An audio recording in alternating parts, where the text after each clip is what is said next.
And there's another one that's smaller. When I call you, can you like make? Yes, I do custom denim as well. Yes. So tell me about what you have going here It's all and what your name is. Michelle Blakely. And the business is Sausalito Blue. We're here at the Fiesta Hermosa in Hermosa Beach. And I sell reclaimed, reused, recycled, upcycled, repurposed products. Handbags, pouches, wine bags, and a few clothing items. All of the materials and things that I get, it's all luxury high-end upholstery textiles. So when the design houses and showrooms are done with their series of collections, we scoop up all the excess. And I started out making pillows, and I switched over to handbags. But even after I got finished making the handbags, I still had a lot of fabric left. So then I started putting the fabric on the denim. So we have patchwork denim, shorts, the denim jackets, denim jumpers. It's all thrifted, so I get the denim from the thrift stores, and when I'm done making the handbags and the pouches, I use the excess and put it on the denim. So that's why everything is sustainable. Everything is reused, repurposed, recycled. So there we are. Beautiful. And how long does one of these pieces take you to do? The full denim sleeves, that's probably the most time consuming because I have to actually take the sleeves off and deconstruct the sleeves. I have to take it off the jacket, and then I have to deconstruct it again to make it flat so that I can get the patches on, and then I have to add it back to the jacket. So that's probably the longest item in terms of production that it takes. And I'd say anywhere from 2 hours, depending on how many patches are on there, maybe a couple hours at least. What year did you start doing this? A year before COVID, because by the time I was able to get enough inventory to go to market, COVID hit. So, we sat around for a year. But after they cleared everything up and opened up all the markets, we've been going at it since. Have you ever had any celebrities hit you up for custom jobs? Not for custom jobs, but I was at Melrose Trading Post. I'm usually there on most Sundays. And Lil Nas came in. He bought, at the time, like I said, I was selling pillows. He came and bought a set of pillows. Every now and then you'll run into a celebrity too at the Rose Bowl. I have a permanent space at Rose Bowl. And every now and then you'll run into somebody up there and they'll come by and grab something, and we go from there. And you stated to me previously you were involved in another type of work. My other and then life? you transitioned. Yeah, I've had a few other lives. So my background in general is policies and procedures for banks and financial institutions. Clearly that's not very exciting, so I got bored and it was time to move on to something that was a little more fun and exciting, and I get to be out in the fresh air and sunshine and see people like yourself, and plus it's like I said, it's a win for the environment. I'm upcycling, recycling, everything I do is handcrafted, so yay. How do you go into each piece? What like say this one, this butterfly one? Most of the fabric is going to tell you what it can do because it is high-end upholstery material. Some of it's gives, some of it doesn't give. So if it's a giving material, maybe use it on a wine bag or a pouch. If it's not very giving and it's a little more stiff, then maybe we do a tote bag where it's a little more durable, or it's the back of a denim jacket. A handbag, some of the handbags need to have a softer material, so that'll be a handbag first, and if not, like I said, then we move on to maybe the pouch or the tote bags. How many different fabrics is this piece? There's a couple here. So there's a little bit of faux velvet here. There's faux velvet here. This is embroidery. This is embroidery. This is embroidery. So the variety of textiles is, like I said, endless, so to speak, let alone the color, because I always tell people I have to apologize for the sensory overload because they'll come in and see all the bright colors and they're like, I can't decide or I can't pick. I always tell people go with your gut, by the way, because if you're worried about it matching something, you're not going to wear it as often. But if you buy it because you actually just like it and you feel good about it, then you're more likely to wear it as opposed to buying something because it matches something else. Always go with your gut. How vast is your library of fabrics? So we've been collecting the fabric since 2019, and I think we're up to about what I say was 12,000 pounds of fabric. Wow. So It's a lot. It's a lot.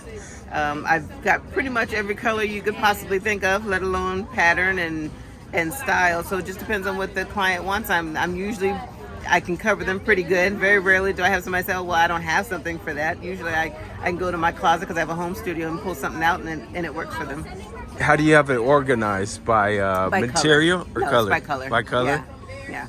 The easiest way for me to sort and organize is by color. First, when I go through the bags, when we get them, I'll look at something look at the fabric itself. Is it something that I could use, or is it something that I have to pass on to somebody else? And if it's something I can use, first thing I think of is which product. Do I make a handbag? Do I make a pouch? Do I make a wine bag? The thinner products are usually made into wine bags. The sturdier products, or I should say textiles, are usually into the handbags. So it just depends, and then I go from there. That's a beautiful one. That's a beautiful one. On with my gut, not trying to think about what Exactly. to wear. Exactly. I was listening. So when you transitioned, did you already know how to sew? That's probably the other crazy part. So I learned how to sew when I was in high school. I won't tell you how old I am, but it's definitely over 40 years ago.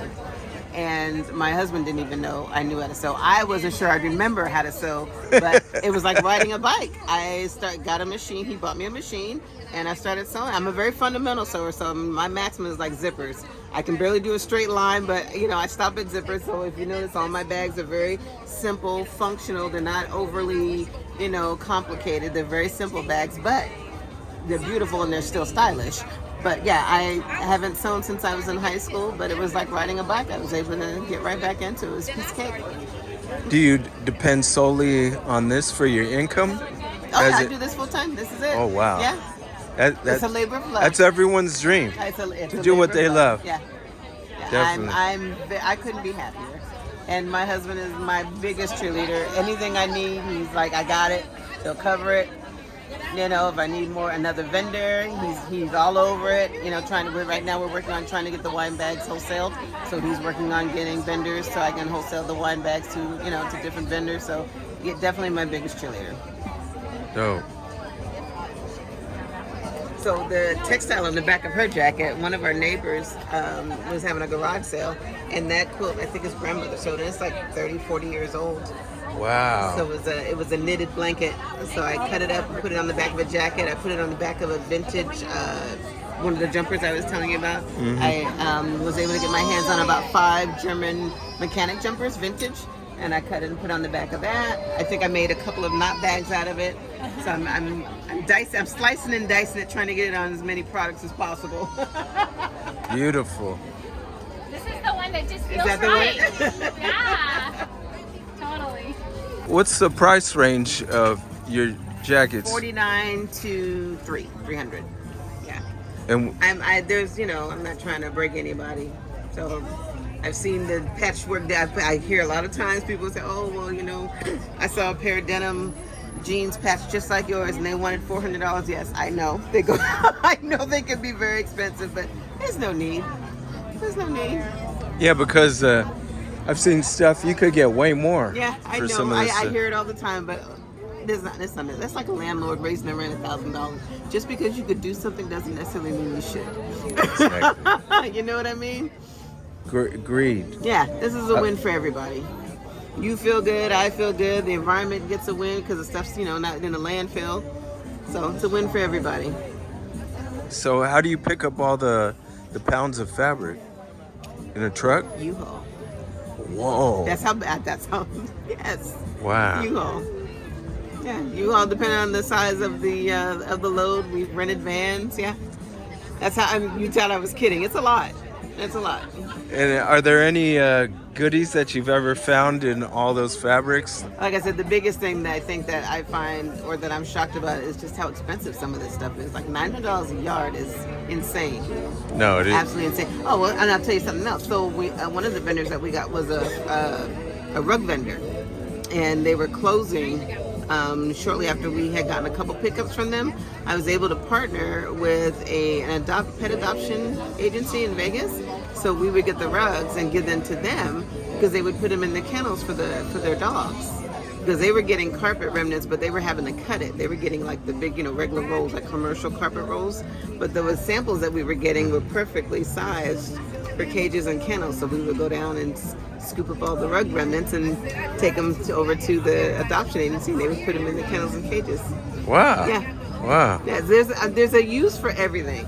We need to stop overproducing for starters, and then we won't have to worry about, sending so much to the landfill. But if you look, if you contact some of these large manufacturers, 9 times out of 10, they're putting their excess in the trash. So if you can think of things to do with tile, with glass, with wood, textiles. I mean, just think of it, just stuff that people would normally throw in the trash, and if you can get creative with it, you can start a pretty good business with it. We just need to exercise our brains and figure out how can we reuse this, how can we repurpose this, how can we not send it to the landfill and you know, and give it a new life, or you know, repurpose it some kind of shape, form, or fashion. We just need to get creative. What's the biggest hurdle you've encountered for someone that wants to start doing this? Because it's not easy to come set up at these Consistency. events. It is. You just have to stay the course, you know, and understand that it's never going to be perfect. So don't think that your stuff has to be perfect before you go to a market. Just go. You got to just start and work out the kinks. These are the best places to start a business because you get instant feedback. You'll know what works, what doesn't work, what people like, what people don't like. So, you know, going to markets like this is really kind of the best because the feedback is instant. But, you know, you got to be consistent. You got to take the good with the bad, because there's going to be days when you sell a whole bunch of stuff and you're excited. You're like, oh my God, this is great. And then there's going to be days when you sell nothing or you sell one thing. It sucks. I've been there. It sucks. I've been there. It sucks. I've been there, but you know what? I still love it. I get up, and my husband gives me a nice swift kick in the ass and says, keep going, and you keep going. You come back and you do it again.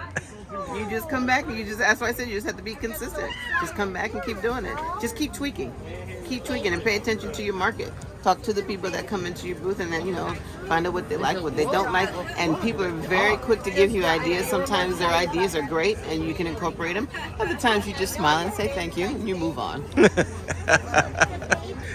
Anyone ever called you and said, this is a painting I like, or sunset I'd like you to inspire something based on this?